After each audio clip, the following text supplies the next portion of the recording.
It's Susan at Seaside Stitches, and oh, the cameras are quite high up at the moment. Yes, I'm just on to talk about Sew Frugal 22. What I'm going to do now is putting the timer on. I'm not timing myself for rushing. I'm just checking to see how long it will take me to make a Harper cardigan. I think I'm going to do it all on the overlocker, which I've never done before, but I'm going to see just how long each stage takes me. This Harper cardigan is going to be the garment that I choose for this challenge. I've already come a cropper in when I got the fabric out, even though it came a long time ago, and I washed it and I dried it and I restored it and put a label on the box where it was with something else, and I've been looking forward to making it, and I knew all along it was for a Harper cardigan. When I finally decided what I was going to make for the March Sew Frugal 22, this is definitely one of the things. I may make more, but I'm definitely making this one because I've got some yellow ochre that I want to make another one in, and I thought this is a really good test of reminding me how I did it and any pitfalls, so that hopefully my yellow ochre cardigan goes swimmingly, because I had a mistake on the cutting for my rust coloured one. It's rose coral really, but I call it rust. It's the nearest colour it is to me. This will be my third attempt at a Harper cardigan. Now what I had intended to do was make I do the tall one. I'm 5'6½". I do the tall. There are petite, regular and tall versions, and I'm doing the tall version, but I'm doing I was going to do the long the long cardigan, but when I got my fabric out, I thought that doesn't go very far on this table, and I've only got a yard and, well, 1.25 meters, and I've been puzzling out how that could have happened and how I hadn't realised, and why did I not do something sooner. Not that I could have sent it back, because if I've ordered it wrongly, but I could have checked my order. But I realise now what I think I may have done, but maybe if I'd realised I could have got another metre, because I need 1.5 meters plus 1 metre for the long sleeves. If I do the long version of the tall version, then I need 1.5 meters for that, and to allow another metre for the sleeves.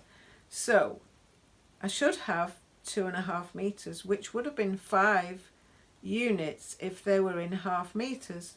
But what I think I must have done is thought they were in 0.5 meters and they were actually in 1/4 meter. So I've ordered 5 units, but they were only quarters.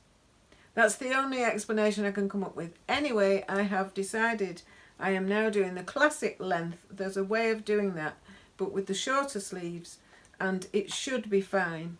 I did look into doing the cropped one, but I think when I've seen that on other people's sharing of the makes, that they've kind of made that one for the mum or for the relative or something, it feels a bit boxy and a bit mumsy for me, and it may be perfect for the person they've made it for, and that may be just what they want, but that's not what I want. So I thought, I was working out, should I make it sleeveless, then I could make it long, what should I do? Anyway, that's what I've decided on. So yesterday I cut it out, I laid all the fabric out. I have to match the cables, because it's the cable knit, have to match that on the reverse, they're in the same, in line with the others, so that it works when you're twinning them, pairing them, once you open it out. So I did that, and I've videoed that on time lapse. And then this morning well, it's rapidly becoming afternoon, I think. This morning I'm going to, as I say, just lay it out, make my preparations, pin what bits need to be pinned together, and then just time how long it takes me to sew it. So that's what I'm going to do. I'm not doing it all in one go probably, because I'll come off and work out how it's going. I've brought my blue one down as a model for it, just to remind me if there's anything I get stuck with. Have the details, the instructions are on my iPad because they come digitally, so you can print them out or not, but I use that to check what I do next. I'm now not going to put the pockets in, but it doesn't matter. I'm just happy that I've found something that I want to make that was on my list in my head for making anyway, that I just hadn't got round to deciding to do it. So I'm pleased about that. And then I've also been looking into what else might I make to go with it, to make sure I've got an outfit. I know what I want the black cardigan for anyway, so that isn't an issue, but I just thought if I do any other of the free patterns that I've seen, I want it to be cohesive. I don't just want to be making them for making sake, because although I never join in the make 9 commitment, it appears that I'm building up patterns that I've almost got 9 that I want to make, not for the challenge and not from free patterns because I've bought the patterns already. So I don't want to be just sewing just so that I can come up with something for the challenge, because I've got quite a few commitments other than sewing. So I've just come on and been blinded by these extra lines and I don't know if it's making any difference to the filming at all. But while I was tidying things, putting back where they're supposed to be after doing some work on this yesterday and on something else, I realised that the patterns, the place I was just popping the patterns that I want to do next, or next after that one next, was becoming a pile. And I was thinking I'm going to have to find a place for patterns that I want to do next. So I was gathering them up, and then I thought, well, I'll just share them quickly now. They're not to do with the Frugal Frocks Challenge. This one I'm already on with. The bodice does not fit me, and although I am still really positive about it. I have this. This is a piece of a roll of a spare lining paper roll that we've had for quite a while, and I've started drawing out a bodice, and it's a bit crooked and been rubbed out several times. I'm using 3 different people to show me how to do it on YouTube. One who speaks too fast and I'm forever turning the thing off and catching up. I've tried to do this. I've got another roll where I've got a bodice almost drafted, but I just kept giving up on it, which is over a year ago again, I think. So I've decided I'm definitely drafting a bodice for my next make, and that could be something that's in this challenge, and it may not be, but it may be just to compare other patterns that I've bought with my actual sizing and my lower bust, and not necessarily that I need a full bust adjustment, but I need a dropped bust adjustment. Yes, such is the age, you know. Anyway, never mind. So I'm really pleased with this. I've got the skirt done. I'm probably going to put together a sew along for this because I've videoed a lot of it on the way, and I'm still working on. I've got enough just to do some front bodice pieces if I work out how to do that so that they'll fit me. So that's still on the cards and very much in progress.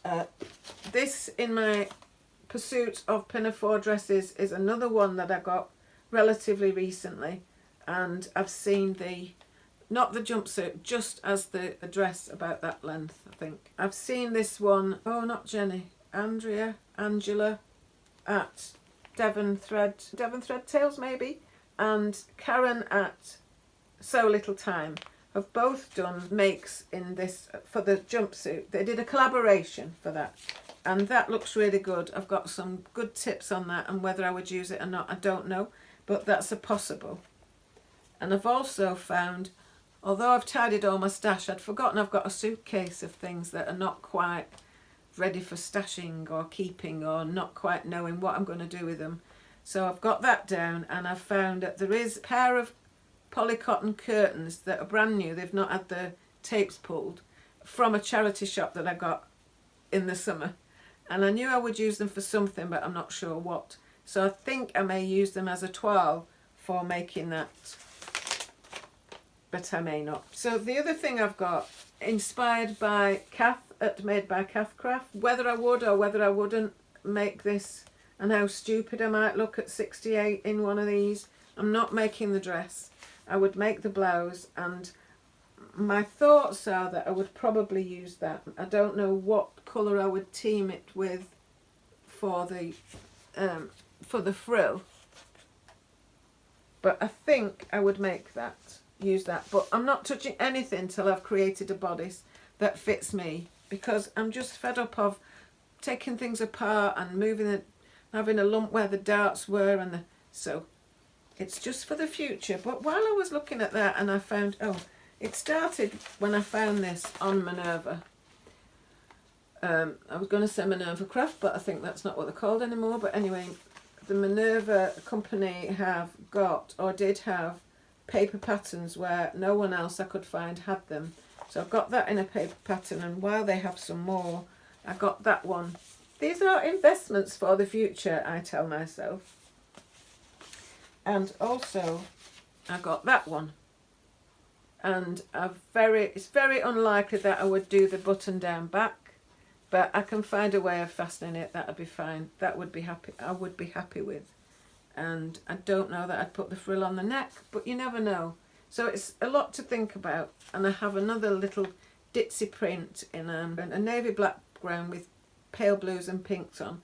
So that could be for either that or the Bakerloo dress.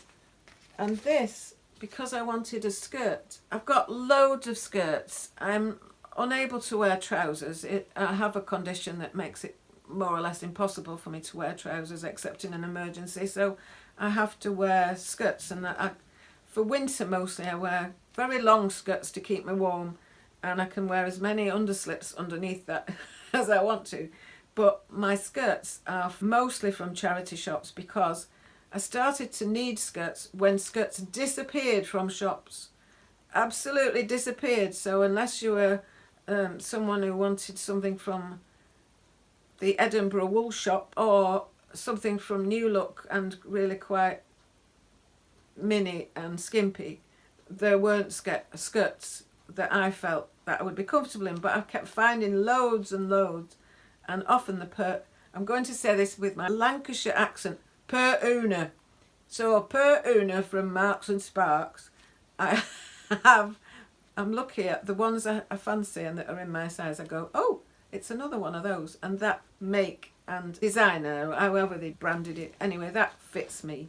So I've got lots of them, but I wanted one that I'd made myself, that I'd actually chosen to get. So I looked at lots and lots of skirt patterns, and there were two that I were going to send for, and then I decided on this one.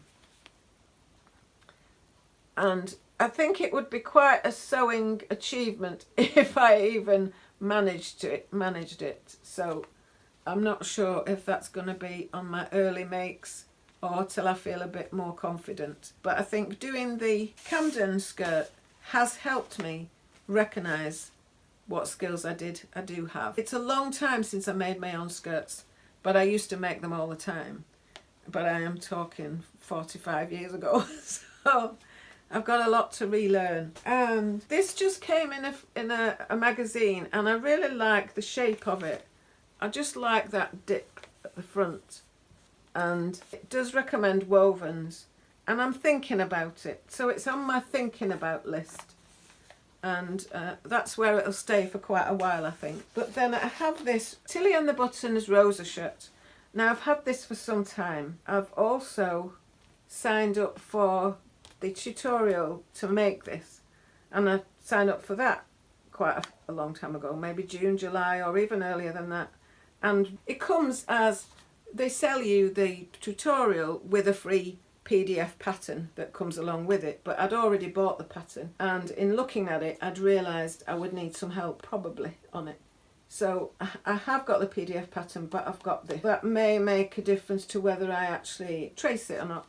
But anyway, when I just started to look into the first parts of the tutorial, then it's all about getting your fit right, and do you need a full bust adjustment, and do you need this and that. And I didn't even know what a full bust adjustment was. So I've just delayed and delayed doing it, and there is a booklet that goes with it. I've read through that, and I feel like I should be able to manage it. And I've seen there are some videoed sessions that I've looked at. So in that lesson, partway through, I've looked at some of the videos that Tilly does, and I really understand them, and I really feel I like her teaching style. So I'm looking forward to doing it. And I had been going to do it with this fabric when I first got this, that was what was in my mind to do it, but I went for something much simpler. So that is one of the makes I would like to do sometime this year if I get round to it, but I'm not committing to it as a make 9 or anything, but I do like it. And I found the Stitch Sisters, each of their versions with them wearing them, they look absolutely superb in them. The fit, they're both different sizes, they both tweaked it a little bit in it. Well, I think Nikki's was absolutely as the pattern. I'm fairly sure she would have done a full bust adjustment for it because it looks kind of like it's drafted for quite a smaller bust. But it just fit her really superbly and she was really comfortable in it, even though it's not the style of the fitted shirt style that she would normally wear. And Rachel's, she'd adapted it and made it a bit more vintage and done a rounded collar and something else she'd done, I can't remember. Oh, she'd made a different sleeve and with a little cuff band on, I think. But I really am looking forward to doing this at some point. And I feel like as my skills are building, I feel a bit like if I can achieve that, then I can achieve this True Bias skirt. I don't know whether you call it Saleda, but that's it. It's number 8103 from True Bias. So there's that. And along the way, I'd also got the Pippi Pinafore. The Stitch Sisters also shared that. They'd not done a sew along or anything, but they were sharing it once when they were sharing the makes. And it looks really good. I've seen someone else's tutorial and they've said it goes together really well. It's a bit complex, but to remember to cut it out on the wrong side of your fabric because you've got quite a lot of markings to do. And if you mark it on the wrong side of your fabric, it's marked, isn't it? Rather than, you may need those markings later. If you put it on the front and then rub them off, you may get a bit lost. So anyway, that's me making everything a bit more complicated, but so I've got quite a bit to do. But in the middle of this, my grandson, both my grandsons, I'm sure, as your grandsons are, if you have any, are superb. And they are very quirky, my grandsons. And one of them wants me to make him something from kind of a bit of a lesser known computer game. It's called Wobbly Life. And there is a little wobbly guy in it who is all yellow. He has a very rounded,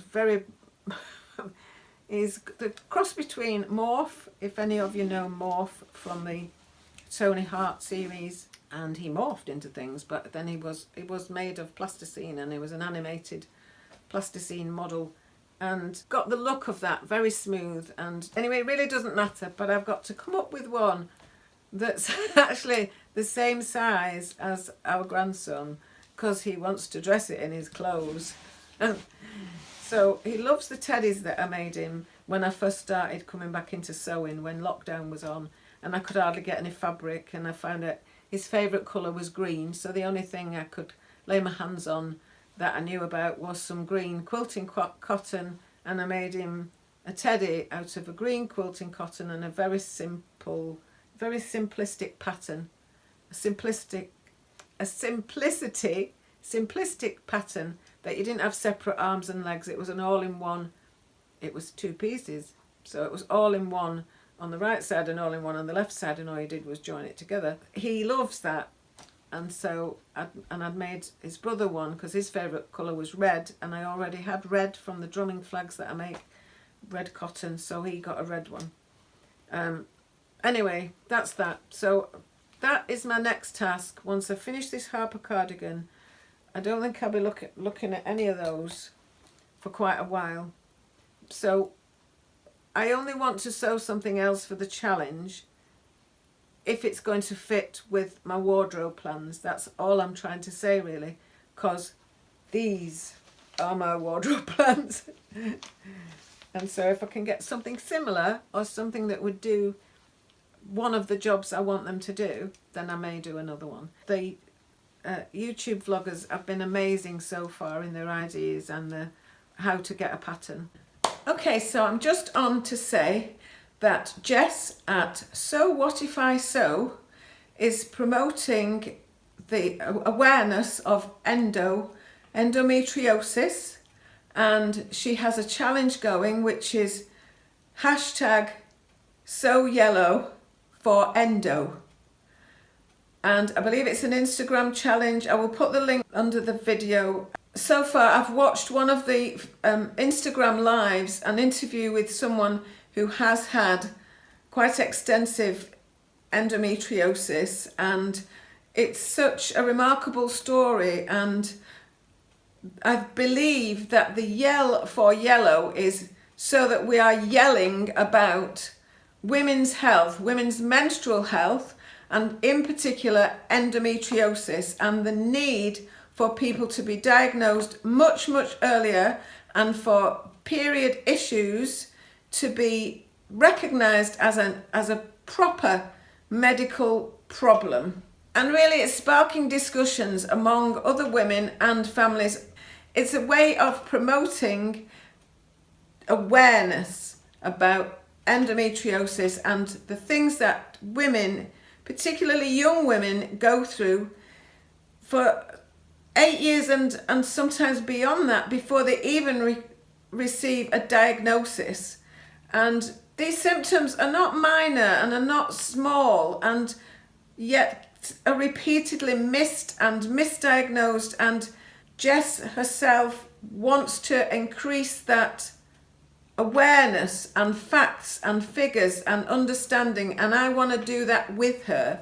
And so many other women and families and men who have been affected by this also want to do that. So I do hope you're able to take part in the challenge. So yellow for endo. Power to the people. Okay, see you in a bit. Bye. So that'll be me for now. Okay, see you in a bit. Bye. Lots of love. If you do like the video, because I'll be coming back on with bits of things that I'm doing, please give a thumbs up and subscribe if you would. Thank you. I'm up to 400 subscribers. So thank you all of you who have subscribed, and thank you those who may, and thank you even if you're not subscribing. It's a pleasure to be here. Bye then.